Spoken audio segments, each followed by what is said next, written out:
যে আমরা চলে আসলাম নদীর পাড়ে তিনজন। আর আসবিয়া হাই বলো।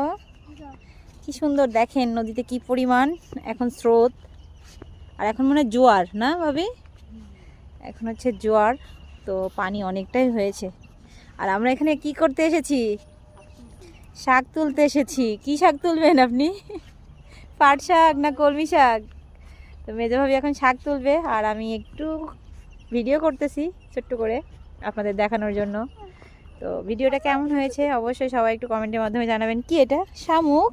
ওয়াও, কই দেখি, দাও তো আমার হাতে একটু দেখি। সুন্দর একটা শামুক পেয়েছে। আর এটা হচ্ছে তুরাগ নদী। তুরাগ নদীর একটা শাখা, এটা মানে তুরাগ নদী থেকে জয়েন্ট হয়েছে, তো সবাই বলে তুরাগ নদী, জানি না। আর এটা হচ্ছে কালিয়াকুড়ে, গাজীপুরের ভিতরে। এই দেখেন তিনটা মুরগি, দুইটা মুরগি একটা মোরগ, একদম পিওর দেশি। হ্যাঁ ম্যাডাম, শাক পেয়েছেন?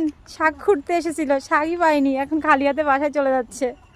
ও সেই না ভাবি, এই চলো চলো বাসায় চলো। সবাই ভালো থাকবেন।